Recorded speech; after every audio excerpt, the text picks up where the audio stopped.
Hey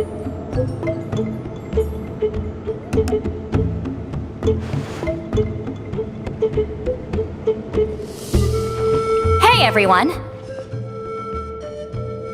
Ah, Granny. You're back.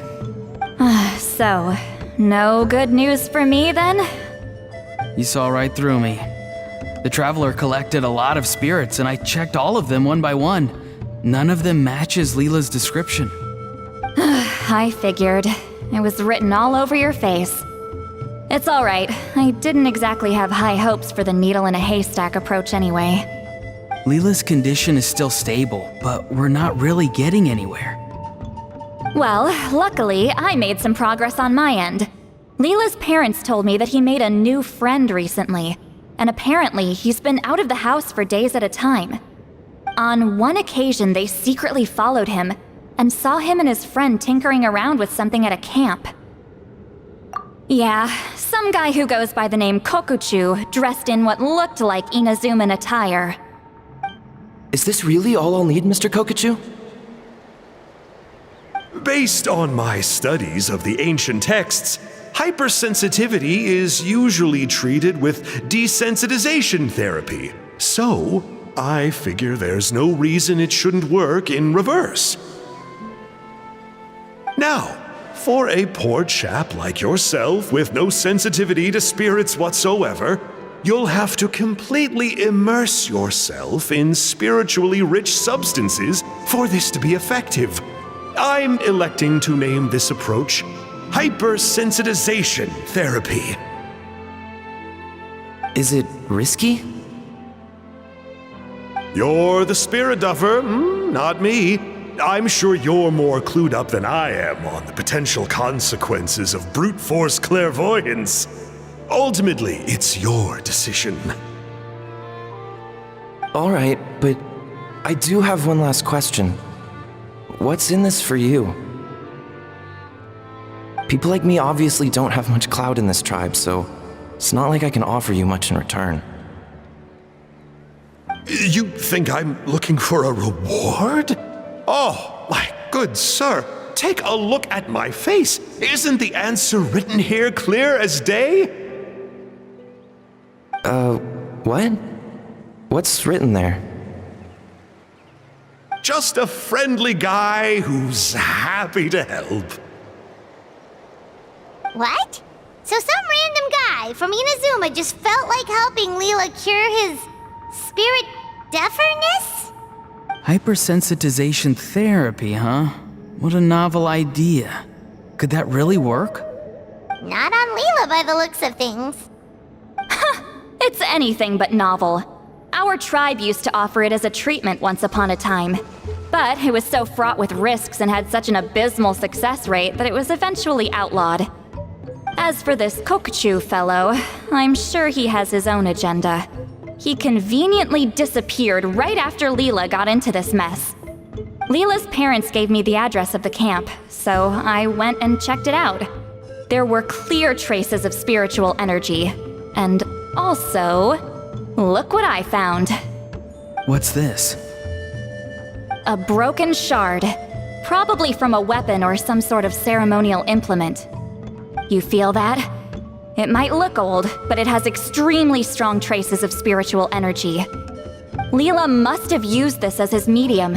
It would definitely explain how a spirit duffer like him was able to trigger a clairvoyant experience. Wait, there's something else. It feels so familiar. I think this is somehow connected to my ancient name. Connected how? Is it like a shard of an ancient name? No, more like... I think this item might have belonged to a previous bearer of my ancient name. Okay, that's it. Granny's getting itchy clairvoyance fingers. I'm going to try using this shard as a medium. Cool, same as last time? The Traveler can use the Spirit Loom to record what you find on a woven scroll. Nope. Ororon can do the recording this time. Why?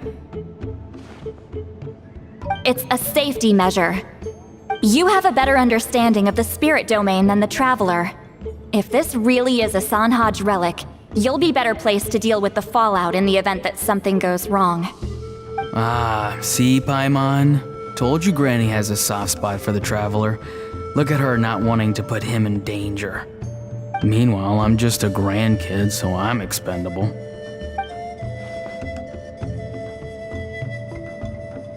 Hey, what are you blabbing on about? Sorry, Granny. I'm ready now. Then let us begin.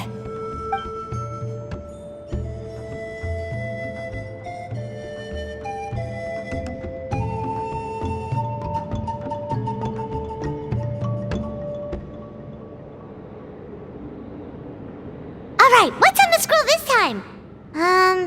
Looks like a broken bow covered in flames. Hey, don't you think one of the pieces looks just like this shard? You're right! It seems to be from the body of the bow. I saw a bow just like this in one of Granny's scrolls. Yes, it's the weapon Sanhaj used in the Battle of the Mare Javari. I guess that proves it.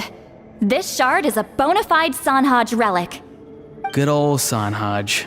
The relic's spiritual energy was fluctuating very strongly, but I wasn't in any danger at all.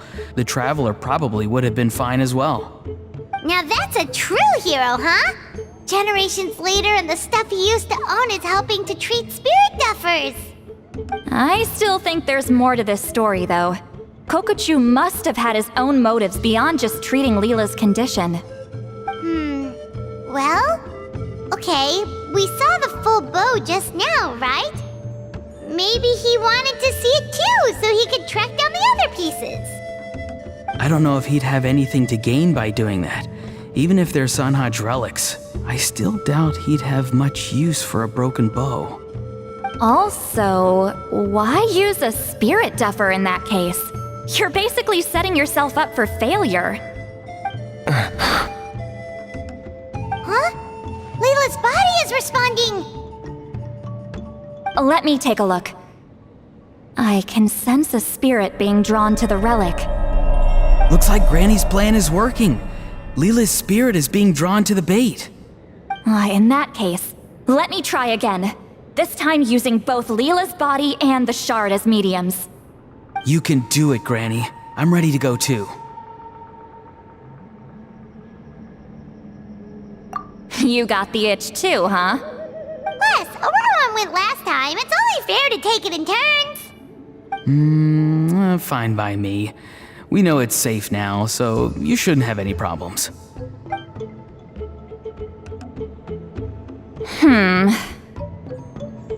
All right, if you insist.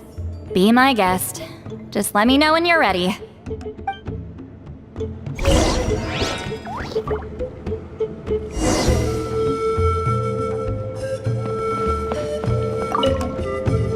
You ready? All right, here goes.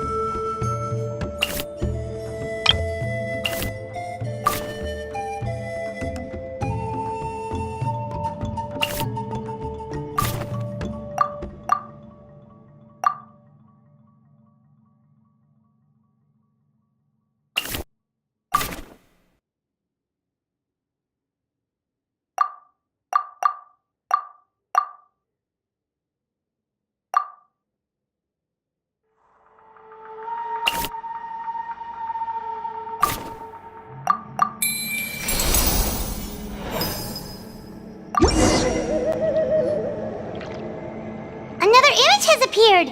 This one is a map. A map? Of where? Could it be the Mare Javari? The Mare Javari? The Mare Javari was reduced to a desolate wasteland after that big battle.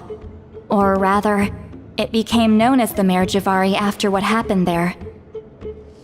The ashes of the monsters and warriors who fought there covered the entire battlefield. Sometimes, bone-chilling cries would be heard from the depths. Other times, the whole region would become engulfed in towering flames, drowning out the cries. That place is full of untold dangers and mysteries. Over the centuries, the finest adventurers have tried to prove themselves by venturing in. Sadly, most ended up perishing there. That lasted up until around 20 or 30 years ago, when strange things started happening. People started speaking of an enormous dark creature the size of a mountain, roaming around inside the Mare Javari. And then, shortly after that, the whole region just completely disappeared. Nobody knows how, but that infamously ominous place just vanished from the face of the world. What? How the heck? I know, right? Anyway, if I'm not mistaken, the place indicated on this map is where it used to be before it disappeared.